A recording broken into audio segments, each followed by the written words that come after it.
effort. Thought we played with great defensive enthusiasm tonight.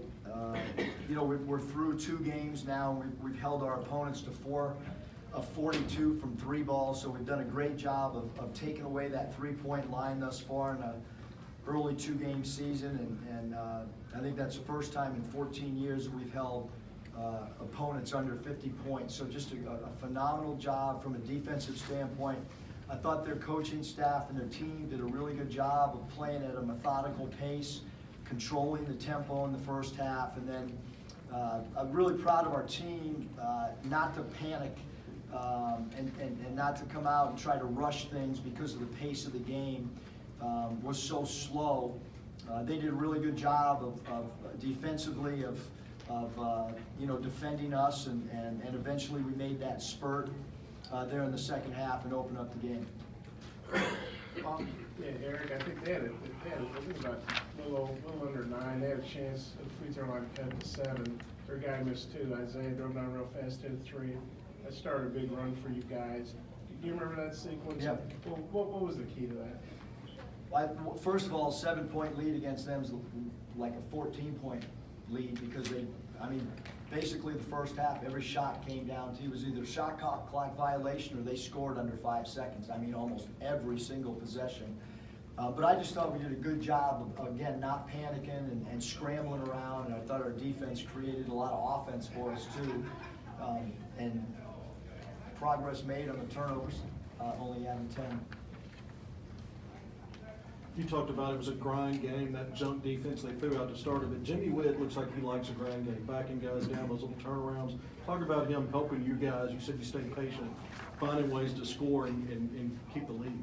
Yeah, I thought, Kevin, that because of them jumping out on our shooters, we need to do a better job of flashing to the ball, which we have in the exhibition games, in the first game even, of getting cheap layups when people jump out and jump switch, so to speak. Having said that, we just kind of put the ball in Jimmy's hands and kind of let him back down a little bit like Jason Kidd used to do, where we kind of emptied out the whole right side and kind of tried to play him out of the post a little bit and get right in that sweet spot for him, which is 8 to 12 feet. So he got some good clean looks, I thought. And we're going to need him to post up for us. You mentioned holding the first 2 teams to 4 of 42, whatever it was, 3-point range. What's been the key to that?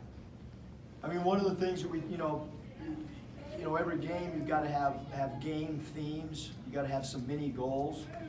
We felt like number 55 Draper had a big impact against VCU. He didn't take a shot in 12 minutes. We felt like we wanted to try to attack him. We felt like he couldn't keep up with our athleticism off the bounce, and we fouled him out in 12 minutes. And then, the other guy that we were really worried about from 3-point land was Gibson, and Gibson went 1 of 5. So those were their 2 primary 3-ball shooters, and we did a really good job of just taking away their airspace, getting our hands in their eyeballs before the catch even on their 3-point shooters. And then I thought we did a phenomenal job. Coming into the game, we were certainly concerned with the offensive rebounds of Zachary Simmons, number 24, and his ability inside. But I thought we did a great job on our post fronts tonight as well, and had great weak side help and put pretty good pressure on the passer when they did try to post us up. I know it's early, but these guys only lost by 3 at VCU, who's ranked 25th. How good a win is this early on, especially for you? And then also, have time with that, what do you think Adria's all-around game? Yeah, we knew coming into the game, like they're a disciplined team. They don't take bad shots. They're well coached. They have good toughness. So we knew the game coming in that this was a quality opponent. They're going to do really well in their league, I would assume. And they played phenomenal against VCU. That's a hard place to play at. Great crowd at VCU.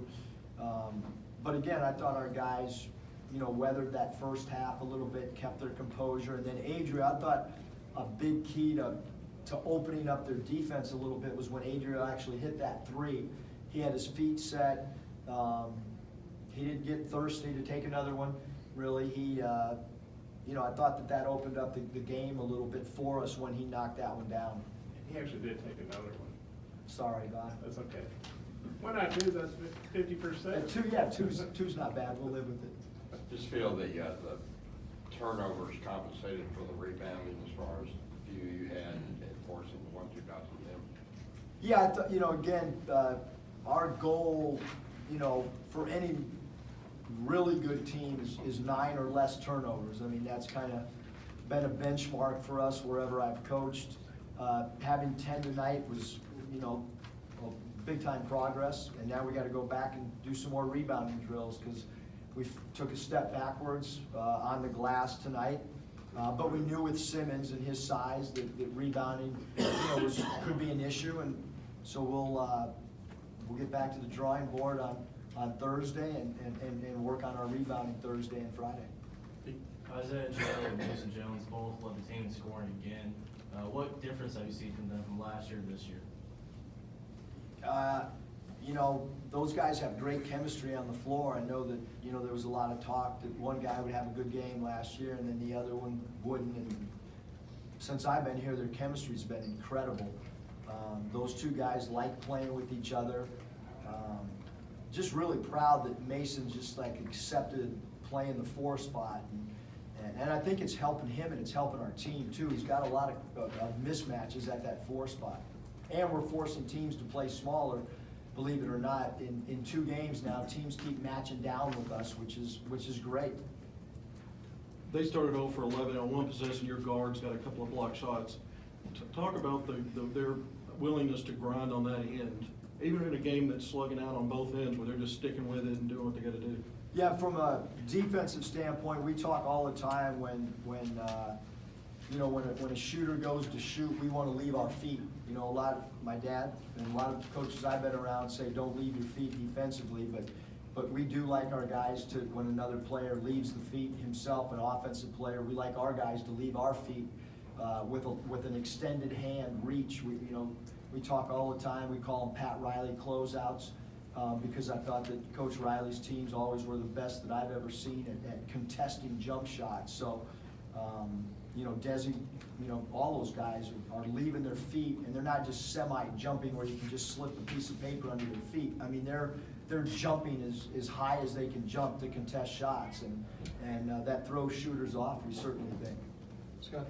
Hey, Coach, a couple things. Just your thoughts on Adrio's putback dunk, and then on the defensive end, 4 steals tonight, just the lift he's bringing on that end too. Yeah, again, just another player that's playing out of position. Adrio's probably a lot more natural, power forward or 4-man than a 5, but when he plays the 5 spot, now he's got quickness every night over the opponent's 5, and so, there's no use, saying what you don't have. It's kind of like, all right, so we got these guys, and now we put them in these positions, and you try to create mismatches. And so Adrio, he's got to out-quick the center every night, and he's got to sneak around and get steals when they try to throw the ball into the post, and he's got to use his great athleticism. But his dunk obviously brought the crowd to its feet, and I thought our student section was awesome again tonight, and that dunk kind of elevated all of our energy.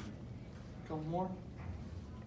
And Ethan, was that just, you didn't fit your plans playing tonight or Yeah, something? I think that, we had a short rotation tonight. The pace of the game, I didn't feel like people needed blows as much. I didn't think we needed to sub as much. Even going into the game, we knew that we weren't going to have to sub a lot because it wasn't going to be an up and down game. And so, you just do what you can to win, and that was a lineup that we felt created the most mismatches because we wanted to try to stretch the floor out as much as we can with as many perimeter shooters as we possibly could. And you had a bunch of free throws, and Mason was 9 and 9.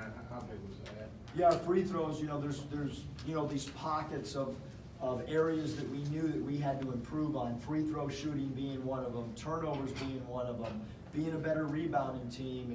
And when we do shoot free throws in practice, I think our guys have done a great job of having total focus and not letting their guard down and guys just talking during free throw shooting. The gym's been silent when we take free throws, and you try to put players in game-like situations even when you're working on free throws. And certainly, again, it's early, but I feel like we've done a really good job from the charity stripe so far. Scotty, tonight? Yeah, it doesn't look like he got off to a little bit of a slow start tonight, but pretty good to get him going a little bit.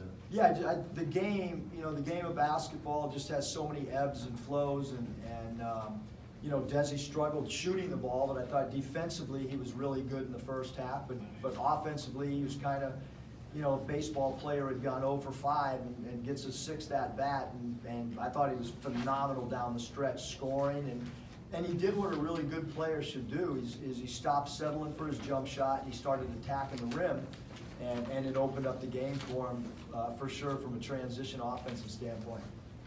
So Whit's first half and when points are hard to come by, just what you feel about that, and also any update on Reggie Chaney's status? Yeah, no, I mean, we'll let you guys know on Reggie, but no update. But again, I just thought they did a good job defensively. We didn't move the ball. I think we had 87 passes in the first half, which was the lowest number of passes in a half that we've had since we've been together through 2 games and 2 exhibition games. So it's a good learning lesson for us to kind of make the ball move like popcorn and get that thing out of your hand. And we have an 0.5 rule that we don't want to have sticky fingers, and tonight the ball stuck a little bit. But you also have to credit their defense as well for us not moving the ball like we're capable of.